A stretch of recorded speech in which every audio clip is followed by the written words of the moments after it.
Hello everyone, my name is Liu Jingjing. In this presentation, I will discuss the leadership behavior, decision-making process, and the advice from a practicing manager and share what I learned from the interview. Allow me to briefly introduce my manager and the company he is currently working for. My manager name is Liu Changhu. He has been working at Shanghai GE Vernova for over 10 years as a commercial manager. GE Vernova is a global energy technology company that provides solutions in electrification, power generation, and grid system. When I asked Mr. Liu when he faced the biggest challenge, how does he address it? Biggest challenge in leading a team here is getting alignment across profound or different culture background and functions. People from different cultures communicate and make decisions in very different ways. To bridge these gaps, I act as translator and facilitator. I make sure we all start with the same clear goal, and I create structured meetings where each expert can explain their perspective in their own language. This turns a group of global experts into a united team focused on a shared win.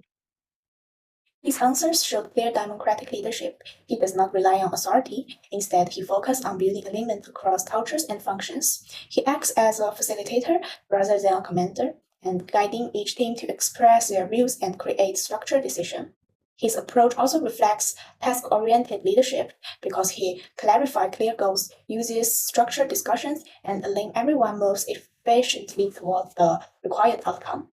Overall, his leadership combines task-oriented approach with democratic behavior, which allows him to push high performance and reduces cultural barriers.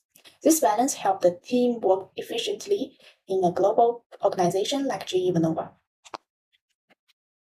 Then I asked him, when you are making important decisions to achieve commercial goals, what process you usually follow? I would say I follow a clear four-step process. In short, number one, define the problem. Number two, gather data and team inputs. And number three, make the call. And last, ensure we learn from the outcome. I never have to decide alone. Team involvement is absolutely critical. Their input ensures the decision is grounded in reality and builds the buy-in needed for decision making, as well as a successful execution at the later stage. His process is very structured and follows the rational decision-making model. Step 1, find the problem. Step 2, generate and evaluate alternative solutions. He collects data and input from multiple departments. And step 3, make decisions. Step 4, implement the decision. And step 5, evaluate results. He also mentioned that he does not decide alone. Instead, he invites engineers, sales, and different teams to review proposals together. So the decision is more accurate and can be better reflect with market and consumer situation. And then I asked, if project risks suddenly increase, how does he adjust his commercial strategy? Oh, that's a great question, especially considering recent global uncertainties like trade tensions or conflicts, which had great impact to real world business decisions. For example, a newly imposed tariff can increase our cost tremendously. Under such circumstances, we need to go to the affected customer with a revised proposal and also delivery schedule, and often a renegotiated price to cover these new risks and expenses, all while trying to preserve the long-term relationship.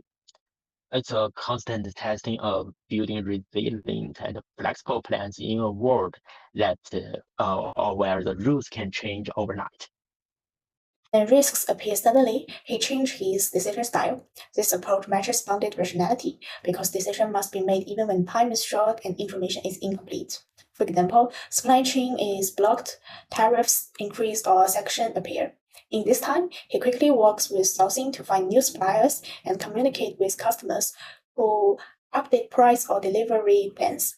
In this time, he shifts from analytical thinking to more intuitive judgment based on experience. This approach helps reduce losses and protect long-term cooperation and improves survival in uncertainty.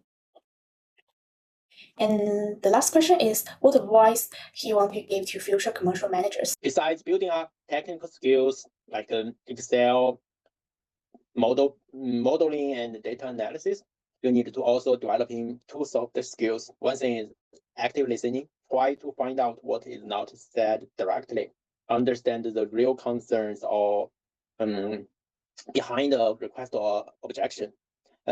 Number two is stakeholder influence.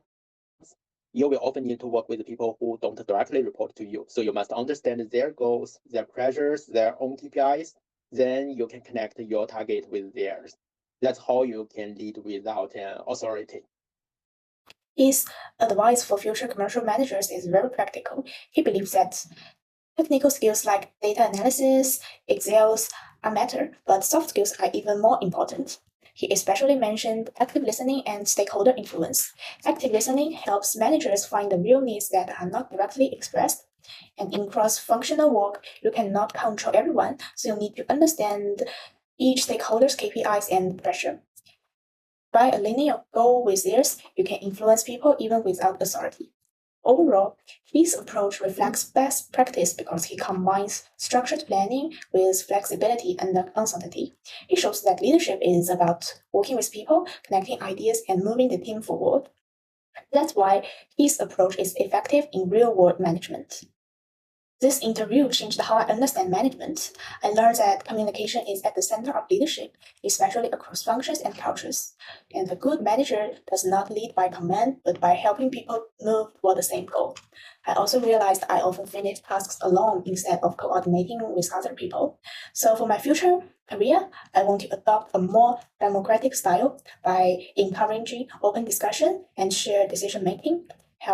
I believe the team will feel more engaged and motivated and leads to better decisions that are easier to implement. To me, real leadership is about creating conditions where people can achieve more together than alone. That's all. Thank you.